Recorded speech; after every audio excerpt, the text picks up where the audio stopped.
Salut tout le monde, c'est Cacahuète, Yazoo ici dans une pièce à côté, Carla, Neige, Terence, Philippe, Butters, Tolkien. Aujourd'hui nous sommes on est vendredi 6 juin 2025, il est 13h39. Petite vidéo pour parler un petit peu de ce qui change sur la chaîne, des améliorations, des nouveautés. Oui, parce que vous avez dû constater que le matériel a un petit peu évolué ces derniers temps.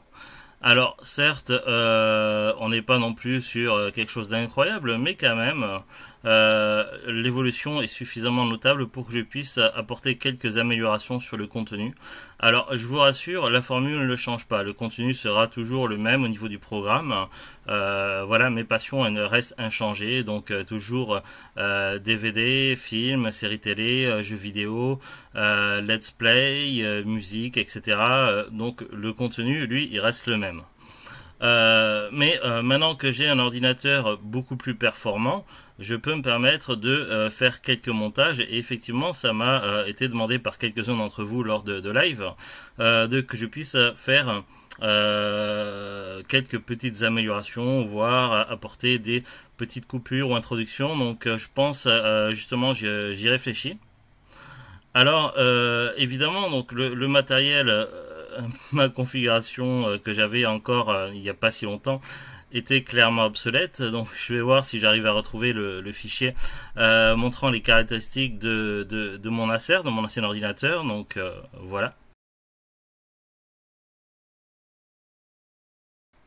Si je les ai trouvés, sinon ben tant pis, sinon j'ai parlé dans le vide, je suis désolé. Voilà, donc je fais cette vidéo par anticipation. C'est vrai que j'aurais dû prendre le temps de rechercher dans mes fichiers, mais en même temps, mes fichiers, c'est un peu le bordel vu que j'ai changé d'ordinateur il n'y a pas si longtemps. J'en suis vraiment désolé. Alors, oui. Vous allez me dire, ouais, les autres streamers, ils font ci, ils font ça. Oui, mais il y a quelques différences avec les autres streamers. Déjà, je n'ai pas la capacité de vivre de mes passions, de ce que j'aime. J'aimerais pouvoir vivre de mes vidéos, payer mon loyer comme ça et du coup pouvoir consacrer 100% de mon temps ou pratiquement 100% aux vidéos sur YouTube, Twitch et autres, mais ce n'est pas possible. Ce n'est pas possible parce qu'il faut quand même payer les factures. Donc forcément, à côté, j'ai un métier à côté. Et évidemment, donc mon métier, il est à temps plein, ce qui fait que déjà, mon temps libre est réduit. Après, vous allez me dire, ouais, parfois ça arrive que tu es là en plein milieu de journée ou ce matin, alors que normalement, oui. Oui, le truc c'est que mes problèmes de santé sont quand même à vie, donc j'ai des problèmes de santé très particuliers. Certains sont présents depuis mon plus jeune âge et d'autres sont arrivés au cours de ma vie parce que je suis plus si jeune que ça. Et évidemment, pratiquement tous les problèmes de santé que j'ai qui sont accumulés sont à vie et du coup je prends des médicaments à vie. Je ne vais pas faire l'énumération de mes problèmes de santé qui sont très nombreux, ainsi que de mes handicaps, parce que ça va être long au niveau de la liste. Mais pour en énumérer quelques-uns, déjà au niveau de mes bras et de mes mains, en fait, je me suis compressé les nerfs des deux bras et ça va des doigts jusqu'au coude en 2013. Le problème, c'est que ça n'a été mal diagnostiqué lorsque j'habitais à Dijon, et pourtant j'ai été par plusieurs hôpitaux. Ils m'ont dit, vous allez voir, les nerfs, ça va se remettre un petit peu tranquillement. Bon, c'est long, mais ça va se remettre et ça va se réparer tout seul. Mon cul, que ça va se réparer tout seul. On est en 2025 et je souffre toujours. Oui, ben, sois poli, mais il faut quand même dire les choses qui sont. Donc, ce qui s'est passé, c'est que évidemment la douleur était tellement intense. Alors, au niveau de mes nerfs, en fait, ce qui se passe, c'est que au niveau des sensations, elles sont pas pareilles. Et en plus de ça, imaginez que vous mettiez les doigts dans des prises de courant électrique ou que oui, mais attends, laisse-moi y venir. J'explique d'abord. Imaginez que vous mettez les doigts dans une prise de courant, ou ce qu'il ne faut pas faire évidemment, ou que vous receviez la foudre. Et en fait, moi, ma douleur au niveau de mes doigts et de mes mains, mes bras, c'est comme si je recevais des décharges d'électrique en continu. Comme si j'étais, par exemple, dans un interrogatoire pendant la guerre, quoi. Imaginez la douleur et le côté pénible de la chose. Ce qui fait que, évidemment, j'ai été voir de nombreux spécialistes, et même un des spécialistes les plus réputés qui existent en France, pour en finir après de nombreux examens, pour qu'on me dise que c'est trop tard pour moi. c'est trop tard, il aurait fallu opérer dès que ça s'est déclenché. Et comme les médecins à Dijon ils ont fait de la merde, donc maintenant du coup je me retrouve avec un handicap à vie qui n'est pas opérable, et du coup je suis sous antidouleur à vie pour mes doigts et mes bras et mes mains. Parce que sans ces antidouleurs je ne peux strictement plus me servir de mes mains et de mes bras. Comment tu t'es compressé les nerfs? Oui, bah attends une seconde. Donc voilà, donc ça déjà c'est un des problèmes qui me suit toute ma vie. Évidemment, il y a deux facteurs sur le fait que je me sois blessé au niveau de mes mains et de mes bras. C'est que durant toute ma jeunesse, j'étais quand même quelqu'un de très sportif. Je faisais plusieurs sports, donc j'ai pratiqué judo, football, basketball, handball et rugby. Et j'ai même été après à l'armée. Donc j'étais quand même quelqu'un d'assez sportif, j'aimais ça, ça me plaisait. J'aimais pas, je détestais regarder le sport à la télé, mais j'adorais pratiquer du sport parce que la sensation que l'on ressent quand on fait du sport était incroyable. Et pour moi c'était un vrai plaisir. Ah, ça se voit, non, physiquement, ça se voit. Mais bon, évidemment, ça ne se voit plus physiquement parce que suite à mes problèmes de santé, l'âge et les médicaments, je me suis mis à prendre beaucoup du poids. Je suis passé des t-shirts en taille S à 3XL. Donc bon, évidemment. Donc ce qui s'est passé, c'est que des choses que je pouvais faire avant sans trop de problèmes, par exemple faire des séries de pompes et d'abdos, des haltères et autres, ça ne posait aucun souci. Sauf que je l'ignorais, mais suite à un handicap beaucoup plus antérieur au niveau de ma santé, j'avais une certaine fragilité au niveau de mes capacités, une certaine limite, un seuil que j'ai dépassé. Et parce que je faisais des abdos tous les jours et des pompes tous les 2 jours. Et Euh, combien de pompes tous les 2 jours? alors je me souvenais plus du nombre de pompes que je faisais tous les 2 jours, mais par contre au niveau des abdos, j'ai faisais des séries de 1000 abdos, sans interruption. Les pompes, t'étais à 300. Ouais, c'était possible, j'étais à 300 Bah, pompes, je tu sais sais, plus. c'est parce que c'est le moment qu'on s'est rencontrés. Donc, T'étais en plein milieu de ton truc et t'es monté jusqu'à 300. ouais, et donc, bah, C'est ça qui t'a bousillé. ouais, parce qu'on était en cam avec Zou à ce moment-là, et je faisais, du coup, vous voyez que je faisais mes exercices, mes pompes et mes abdos, puisque j'étais sur un divorce, donc, et j'essayais de me remettre en forme. Sauf que du coup j'ai franchi le seuil de mes capacités physiques, ce qui fait que mes nerfs se sont blessés de manière irrémédiable, et il y aurait En pu fait, t'avais un programme que t'as voulu dépasser. oui, parce que je suivais des programmes sur internet que j'ai voulu dépasser, faire aller plus loin. Bref, j'ai voulu trop en faire parce que moi j'ai tendance à me mettre à 100% quand je suis dans quelque chose. Et puis, du coup, il aurait eu possible d'intervenir au niveau chirurgie si ça avait été diagnostiqué correctement et si les médecins ils avaient pas dit de la merde à ce moment-là. Sauf que du coup, c'est trop tard. Donc j'ai ce problème-là. Et parmi mes nombreux problèmes de santé, et merci le Covid, lorsque le Covid est arrivé en France et que j'ai été contaminé pour la première fois, j'ai quelque chose qui est connu sous le syndrome de la névralgie d'Arnold, qui s'est déclenché chez moi. Et évidemment, une fois que l'on est atteint de la, T'es déjà latent, hein. une fois qu'on est atteint de Dans la, ta famille, on a déjà. oui, dans la famille, il y a des antécédents, mais bon, voilà, je ne l'avais pas jusqu'au Covid. Donc le Covid m'a déclenché le facteur de la névralgie d'Arnold, et une fois que l'on est atteint de ce syndrome, ça reste toute la vie. Ça peut parfois se calmer pendant un moment, mais ça revient de manière régulière. Des Euh, crises, ouais. Et du coup, les crises peuvent être plus ou moins violentes. Alors, la névralgie d'Arnold, pour ceux qui connaissent pas, c'est au niveau des nerfs, donc ça prend des coups jusque derrière le crâne, et je peux avoir des pics de douleur élevés à un niveau incroyable. Alors évidemment, j'ai des médicaments à prendre de manière ponctuelle pour ça, mais ce n'est pas suffisant et je n'ai pour l'instant aucun traitement de fond, mais j'en ai parlé récemment avec un médecin et on va voir pour essayer de modifier ça, de faire quelque chose. Euh, Bon, à ce prix-là, voilà quoi. Et évidemment, au niveau de la santé en France, alors on a de l'argent pour les conneries des politiciens, pour dépenser à tort et à tout va, mais pour rembourser les médicaments pour la santé réelle, les problèmes réels, il n'y a rien, il n'y a pas de remboursement. Donc évidemment, je vais commencer un traitement de fond, donc j'ai vu un médecin hier pour ma névralgie d'Arnold, pour pouvoir apaiser la douleur et que je puisse travailler et vivre correctement. Sauf que, évidemment, ça coûte plus de 50 balles, en euros évidemment. Je parle pas en ancien franc, je parle en euros. Et c'est 300 pas euros par mois. 5, 53 53 € par mois et c'est pas remboursé par la Sécu. Donc voilà. Voilà, pour les trucs importants, il n'y a pas d'argent en France, mais pour les conneries des politiciens, il y a de l'argent. Cherchez les erreurs. Bref, donc je suis un petit peu amer, mais forcément, il n'y a pas le choix parce qu'il faut pouvoir vivre, parce que les pics de douleur parce que des antidouleurs, ils ne fonctionnent pas tout le temps sur mes bras et mes mains. Donc il y a des pics de douleur également plus élevés. Alors parfois, je suis habitué à la douleur, donc parfois je la supporte, mais parfois il y a des moments où c'est à la limite de l'insupportable. Et du coup, à ce moment-là, je ne peux plus rien faire avec mes mains et mes bras. En plus de ça, si on rajoute qu'il se superpose les pics de douleur à la tête au niveau de la névralgie, comme hier matin, au bout de quelques heures de travail, mes pics de douleur étaient aigus à un niveau à la tête que je ne pouvais plus rien faire. J'ai été obligé d'aller voir un médecin et du coup être en arrêt pour finir le jeudi et le vendredi. Donc c'est pour ça que exceptionnellement ça m'arrive que parfois dans un mois que je suis en arrêt 1 ou 2 jours. Ce qui fait que vous me voyez à des heures inhabituelles sur mon temps de travail normal. Après, je suis également reconnu travailleur handicapé parce que j'ai de nombreux handicaps, notamment un handicap lié à mes traumatismes crâniens, donc j'en ai eu plusieurs. Je ne vais pas rentrer trop dans les détails, mais il y en a un qui remonte à la petite enfance et un autre qui remonte à mon adolescence quand je joue au rugby. Dernier match de la saison, ça s'est mal passé. J'ai été 3/4 ailier, j'ai voulu foncer pour marquer un essai dès dès l'entrée de match. Sauf que je me suis pris un genou ici.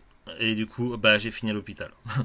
Bref, donc ce qui se passe au niveau de la tête et de la mémoire, c'est que j'ai un handicap qui n'était pas reconnu à l'époque, parce que dites-vous bien que la plupart des handicaps maintenant qui sont connus et reconnus par le système français en 2025, c'était comme si ça n'existait pas à mon époque. Je suis un gars qui est des années 80. Je suis né dans les années 80. Donc, dites-vous bien que le système de reconnaissance de santé dans les années 80-90, c'était pas la même chose que maintenant. Et la plupart des archives sur mes problèmes de santé n'existent tout simplement pas parce que les hôpitaux où j'étais hospitalisé n'étaient même pas informatisés. Vous imaginez le délire? Donc, bref, du coup, contrairement à mes camarades au niveau scolaire, moi j'avais un problème de mémorisation. C'est-à-dire que pour les exercices où il fallait réfléchir, donc servir de ma tête, aucun problème. Je suis pas un surdoué, j'ai pas le QI de 143 d'Astérion, comme il le dit, mais je suis pas débile non plus. Oui, comme disait Zou, si Estarion est à 143, moi je suis à 320. Mais bon, ça c'est un autre débat. Sinon, donc, bon, je ne suis clairement pas un génie, mais je ne suis pas non plus débile. Bon, enfin, débile, bon, c'est péjoratif, donc je ne suis pas idiot, on va dire. Évidemment, mes problèmes de mémorisation sont quand même un handicap, et l'ont toujours été. Ce qui fait que quand des profs donnaient plein de devoirs avec des trucs à apprendre par cœur et après à réécrire au mot près sur des devoirs, c'était pas faisable pour moi. Alors quand il y a des devoirs qui nécessitaient de servir de ma tête et de réfléchir, j'avais des 18, 19, des 20. Quand il fallait apprendre des choses par cœur, j'avais des 0, des 1, des 2. Donc imaginez mon parcours scolaire, le cauchemar que ça a été. Et dites-vous bien qu'en plus de ça, je suis gaucher. Je me sers de ma main gauche. Je ne peux pas écrire de la main droite. Alors imaginez quand on était forcé d'écrire au stylo encre de la main droite et que du coup moi j'écrivais la main gauche, ce qui fait que quand j'écrivais donc comme ça va dans ce sens-là, ma main était pleine d'encre et du coup ce que j'écrivais ne ressemblait plus à rien du tout. Donc forcément il fallait un buvard et appuyer à chaque fois, et comme le prof il continue de parler, donc j'ai loupé la moitié de ce qu'il disait. Donc du coup pour rattraper ce que le prof disait, vu qu'il écrivait pas au tableau, il fallait que j'écrive à toute vitesse. Donc mon écriture qui était pas super lisible de base, plus le fait que j'écrivais vite, plus le fait que je repassais comme ça, déjà les devoirs à la maison c'était illisible. Donc pour apprendre quelque chose par cœur sans capacité de mémoire et sans pouvoir lire ce que j'écrivais, imaginez le cauchemar. Donc il y avait ça et le fait que je suis gaucher. Alors quel est le problème quand on est gaucher? En 2025 il n'y en a pas. Dans les années 80 c'est autre chose, parce que quand vous êtes au CP et qu'on vous donne un ciseau pour droitier et qu'on vous demande de faire des découpages, et quand vous êtes le seul dans la classe à ne pas comprendre pourquoi les autres ils découpent, et que quand moi je découpe ça plie la feuille au lieu de couper la feuille. Donc voilà. Être gaucher dans les années 80 c'était l'enfer. Il fallait déjà savoir qu'on était gaucher et puis après pouvoir avoir le matériel adapté. Bref, donc niveau scolaire, forcément, pourquoi je parle de tout ça? Parce que je pars avec un handicap par rapport à d'autres streamers. Parce que ça ne se voit pas forcément, parce qu'on connaît pas forcément tous le passé des autres streamers. Mais certains streamers qui sont connus et réputés sur YouTube, Twitch ou autres, ils ont fait certaines études. Ils ont eu la possibilité de faire des études, soit dans l'audiovisuel ou dans certains milieux qui ont des qualités et qui ont fait qu'ils ont déjà une habitude de certains outils. Moi, à contrario, au niveau professionnel, j'ai dû trouver ma voie dans le monde professionnel et changer plusieurs fois de métier. Donc je n'ai pas pu faire de filière générale et au niveau du lycée, je n'ai eu qu'un choix de proposer, c'était le secrétariat. Sauf que ça ne m'intéressait pas, ce qui fait que j'ai dû changer plusieurs fois de métier et passer des diplômes professionnels à plusieurs reprises. Bref, du coup, moi en tant que streamer, je pars de rien, donc zéro connaissance, zéro savoir, pratiquement peu de temps libre puisque je travaille à temps plein, également donc j'ai mes handicaps qui sont nombreux, variés et pénibles à vivre, ainsi que les problèmes de santé qui se sont accumulés avec le temps. En plus de ça, évidemment, je n'ai pas d'argent. Je n'ai pas d'argent, je n'ai pas de matériel. Alors évidemment, Asterion, quand il fait ses vidéos React, on l'entend dire que j'ai acheté mon matériel dans une décharge, que je l'ai trouvé dans une décharge même, pour dire ses propres mots. Donc merci Asterion, t'es un connard. Mais ce n'est pas du tout la vérité, évidemment. Sinon, donc mon matériel, évidemment, j'ai dû faire jusqu'à présent avec les moyens du bord, donc quasiment pas d'argent. Ce qui fait que la caméra que j'utilisais sur mon ancien PC, c'était un Acer qui avait plus de 15 ans. Caméra intégrée avec logiciel Webcamax acheté il y a longtemps, que j'avais trouvé un peu par hasard, je sais plus comment. Pour le montage, Windows Movie Maker, donc une version obsolète. Quoi d'autre, j'étais sous Windows 8.1 à cette époque où Asterion me critiquait. Finalement après donc je me suis fait offrir une caméra de qualité, donc bon, après c'est pas la meilleure sur le marché mais c'est quand même une caméra réputée de la marque Elgato, ce qui fait que j'ai voulu pouvoir améliorer un petit peu mon contenu. Sauf que évidemment quand j'ai voulu passer par OBS Studio n'était pas compatible avec Windows 8.1, ce qui fait que j'ai dû monter le Acer sur Windows 10. Alors le Acer il était déjà à bout de souffle, je ne pouvais plus jouer à des jeux vidéo dessus. Dites-vous bien que The Witcher 1 ne tournait pas dessus. En plus de ça, si j'ouvrais des trucs un peu gourmands comme Facebook, et bien l'ordinateur plantait tout de suite. Et même quand je faisais rien, des fois l'ordinateur il plantait et crachait au bout de 3 minutes. Et même sur OBS Studio, je devais limiter mon temps de vidéo parce que au bout d'un certain nombre de minutes, OBS Studio crachait et la vidéo était corrompue, inutilisable. Donc bref, j'ai dû apprendre à composer avec les moyens du bord, donc passer le Acer sur Windows 10 et puis après limiter la résolution sur OBS Studio pour que ça puisse fonctionner et donner quelque chose de correct. Donc ça a permis de faire un léger mieux. Et puis après finalement j'ai fini par acheter un ordinateur, donc j'ai pas encore fini de payer, j'étais obligé de le payer en 4 fois, donc je suis passé par le site Dell parce que j'ai voulu acheter un ordinateur sur Cdiscount et au lieu de recevoir un ordinateur j'ai reçu une barre de mémoire. Fucking arnaque, donc évidemment j'ai dû gueuler pendant un moment pour me faire rembourser l'ordinateur. Finalement j'ai réussi à me faire rembourser l'ordinateur et j'ai dit merde, cette fois-ci je vais acheter directement au constructeur, donc j'ai été acheté chez Dell pendant les French Day, ce qui fait que j'ai pu avoir un ordinateur correct à pas trop cher entre les French Day et les promotions, les coupons de réduction, j'ai pu en cumuler 3 je crois, et j'ai payé en plus en 4 fois, ce qui m'a permis d'acquérir un PC Dell correct. Alors c'est pas un PC de gamer, donc je ne peux pas jouer aux derniers jeux du moment, donc c'est pas possible clairement. Et je ne peux pas non plus jouer aux jeux que j'avais déjà acheté sur Steam il y a longtemps parce que c'était il y a plus de 10 ans. Le problème c'est que déjà la plupart des jeux qui existent sur Steam ne fonctionnent pas sur Windows 11, déjà de base. Windows 11 c'est la merde pour les jeux vidéo. En plus de ça, la compatibilité Steam des jeux d'il y a 10 ans n'est clairement pas ça. Donc les jeux, même des jeux qui fonctionnaient sur le ACR de manière correcte et qui étaient utilisables comme Banisher, c'est même plus jouable, il y a même plus moyen quoi. J'ai essayé de faire une vidéo. Bref, bon, c'est la galère. Donc pour l'instant, jouer à des jeux vidéo et voire même faire des lives sur Steam, ça me paraît quasiment impossible. Donc le jeu PC en live, j'ai fait quelques essais, je réessayerai, mais ça me paraît très galère. J'ai essayé évidemment des logiciels qui étaient proposés par Twitch directement. Déjà, ils sont complexes à utiliser et en plus de ça, ils reconnaissent pas du tout les jeux Steam, du moins ceux que j'ai. Et puis après, on m'a conseillé OBS Studio, sauf que OBS Studio, évidemment, pour la configuration, ça bug, ça plante et parfois, donc, ça ne reconnaît pas les jeux Steam. Ça me dit, voilà, ce jeu a été fait sur Chrome, on ne reconnaît pas les jeux Chrome, etc. Donc bon, là aussi c'est pareil, c'est vogue les galères. Donc pour l'instant, OBS Studio, je suis encore clairement débutant, mais j'apprends à corriger les problèmes. Mais évidemment, je découvre que OBS Studio semble avoir quelques problèmes et difficultés au niveau de la compatibilité avec Windows 11. Ce qui fait que j'ai parfois des crashs de la caméra et parfois le son il se barre, il s'enlève, on sait pas pourquoi. Bref, OBS Studio n'est pas si au point que ça, même s'il est très utilisé par les streamers et très réputé, et semble avoir des problèmes avec Windows 11.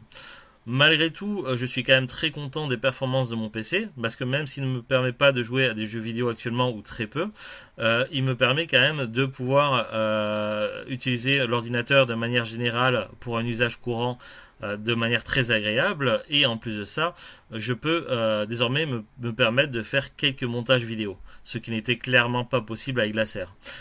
Et au niveau de la réactivité quand même, bon après j'ai pas la config en tête du PC que j'ai là, je vais voir si je peux la retrouver. En tout cas je sais que c'est un i7, donc bon c'est pas dégueu quoi. Et puis du coup déjà je mets pas 15 minutes à attendre que l'ordinateur s'allume, et en plus de ça la réactivité est incroyable. Donc que j'aille sur n'importe quel site, application, logiciel, la réactivité est incroyable l'ordinateur. Donc là franchement je suis satisfait de la qualité. Évidemment je sais que j'ai clairement pas acheté un ordinateur gamer parce qu'il y a plusieurs gammes chez Dell, mais j'avais pas les moyens. Mais voilà, pour mon utilisation courante, c'est déjà clairement plus que satisfaisant. Donc c'est déjà un gros pas en avant.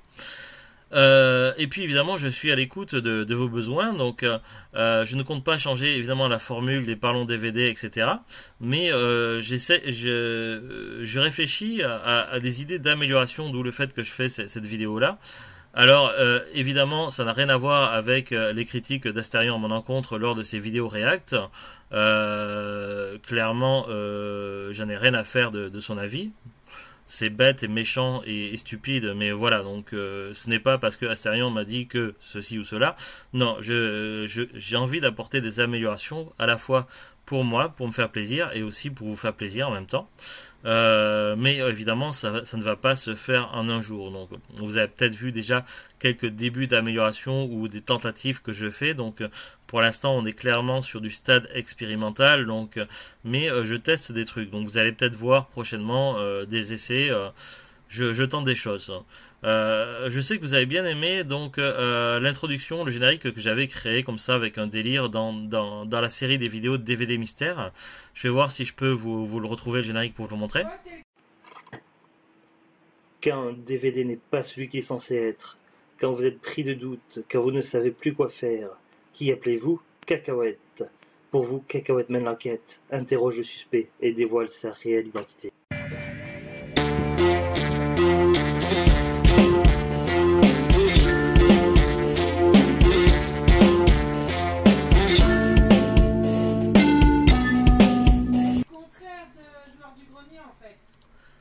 Zou me dit que je suis le contraire du joueur du grenier.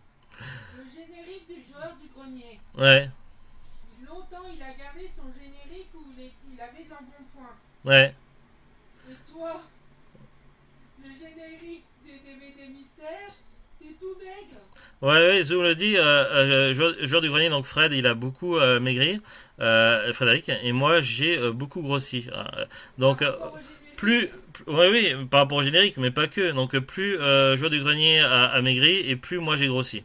Mais non, mais je te parle par l'opposition Mm. où il avait du poids, et toi, ton générique ton générique, il est c'est où t'es tout maigre. Oh, pas tant que ça, hein. Bon. Oh, tu pourrais pas faire la galipette que tu fais dans... Ouais, mais j'avais déjà de l'embonpoint quand j'avais fait des galipettes dans le Ah générique non, de des Mystères. pas si dans bon point que ça. C'est parce que tu m'as jamais connu maigre. Quand j'étais Tu vraiment, faisais 74 kilos. ouais, mais quand j'étais vraiment sec et musclé, elle m'a pas connu. J'avais, à une époque, quand je faisais du rugby et que j'étais à l'armée, j'avais des biceps, j'avais des bras comme ça, quoi. Donc, mais on n'en est plus là, clairement. Je t'ai connu, tu faisais du M. M, c'est... Ouais, Zou, elle m'a connu, j'étais sur l'UM et je suis passé au 3XL. Bref, donc évidemment, maintenant vous connaissez tous mon secret, donc j'ai pris tous les kilos à Joueur du Grenier, donc voilà, on a fait un échange. Non, c'est une blague, hein, c'est pas vrai. Ça serait bizarre. Euh, Bref, donc je teste des trucs, donc c'est pour ça que je vous préviens. Donc je pense peut-être à envisager de faire des introductions sur les chaînes, sur les catégories de style, par exemple, parlons DVD ou parlons musique. Donc pour l'instant, j'ai quelques vagues idées en tête, mais c'est pas encore ça, donc on verra. Donc j'y réfléchis. J'ai commencé évidemment parce que ça m'a été demandé, puis ça me fait plaisir aussi, à essayer de voir peut-être faire alors pas forcément sous forme de tuto, mais on m'avait demandé des tutos pour des jeux vidéo, et je pense plutôt l'orienter, moi, sous forme de petites explications avec en même temps des extraits de gameplay pour montrer un petit peu des passages intéressants ou comment moi je m'y prends pour vaincre certains boss. Donc j'ai commencé à voir avec Demon's Soul où j'explique quelques techniques de jeu, notamment le backstab, et aussi où je commence à voir pour présenter les boss, quoi, et comment je les aborde. Alors je suis pas forcément le meilleur exemple et peut-être que je m'y prends comme un manche, mais ça fonctionne. Donc voilà, donc je teste des choses, donc voilà, on va y venir.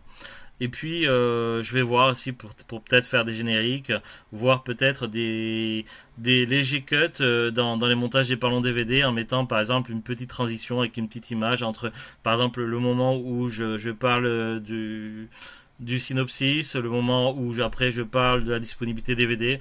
Je vais peut-être faire un petit truc comme ça, donc pour l'instant, mais tout en gardant l'esprit originel où évidemment je reste authentique sans faire comme des streamers où ils font des montages à tout va et ça ressemble plus à rien. Je trouve ça un peu nul. Bref, voilà, je tenais à faire cette vidéo pour vous parler de tout ça, de mes idées. Donc pour l'instant, c'est en cours d'expérimentation et de réflexion, mais voilà, ça va se faire au fur et à mesure. Donc vous le voyez bien, donc déjà entre le changement d'ordinateur et de caméra, il y a une augmentation de la qualité possible. Je peux notamment proposer du 1080p, ce qui n'était clairement pas faisable avant. Mais voilà, donc j'utilise probablement OBS Studio comme un manche et je fais peut-être n'importe quoi. Mais je ne peux que progresser évidemment. Alors évidemment, je n'ai pas les moyens des autres streamers, je n'ai pas d'argent, je suis pauvre. Voilà, il faut dire les choses qui sont, donc je suis honnête, donc je suis pauvre, je n'ai pas d'argent, je n'ai pratiquement pas de matériel et j'ai peu de temps libre, donc là où des streamers vont pour une vidéo la monter sur une semaine, voire plusieurs semaines, voire faire une vidéo par mois, moi je ne peux pas me permettre, ce n'est pas possible, je n'ai pas ce temps libre tout simplement, je n'ai pas les formations, je n'ai pas les compétences, je ne suis pas capable de faire des montages de folie comme le font la plupart des streamers. Je n'ai ni le matériel, ni le temps, ni l'argent, ni les compétences. Donc je pars de rien, du néant. Bon, l'avantage c'est que je ne peux que m'améliorer, évidemment en partant de zéro. Donc voilà, je préfère être honnête avec vous et vous dire les choses telles qu'elles sont. Donc vous avez constaté un petit peu d'amélioration, mais ne vous attendez pas non plus à un grand bond au niveau de la qualité comme ce que proposent d'autres streamers. Je n'en serais peut-être probablement jamais capable. Néanmoins, voilà, ça ne change pas au fait, à la base. La base, c'est que ce que je propose, ça fait partie de mes passions. J'ai des passions, c'est les jeux vidéo, la télé, les séries, les films, la musique, et voilà, c'est des passions qui me tiennent à cœur, et je ne changerai rien au monde là-dessus, et je compterai toujours vous parler de mes passions telles qu'elles sont, et vous dire mon point de vue là-dessus, et voilà, donc ça ne changera pas. Maintenant, évidemment, je n'ai pas la capacité des autres streamers. Donc voilà, je tenais quand même à faire cette vidéo, faire un point. N'hésitez pas à me donner vos avis, des petites suggestions, des petites idées. Alors même si j'ai pas forcément même si je ne réponds pas forcément à tous les commentaires, généralement je mets un petit like et puis j'écoute les commentaires. Donc même si je ne réponds pas à tous les commentaires, je les écoute, je les prends en considération et après je réfléchis à comment je peux adapter ça pour proposer quelque chose. Mais évidemment, ça prend du temps parce que, vous voyez, je suis un petit peu nul quand même. Et évidemment, en plus de tout ça, j'ai mes handicaps qui sont nombreux, variés et pénibles à gérer au quotidien. Voilà, donc c'était Cacahuète, complètement authentique. À très bientôt tout le monde. Salut, salut, au revoir.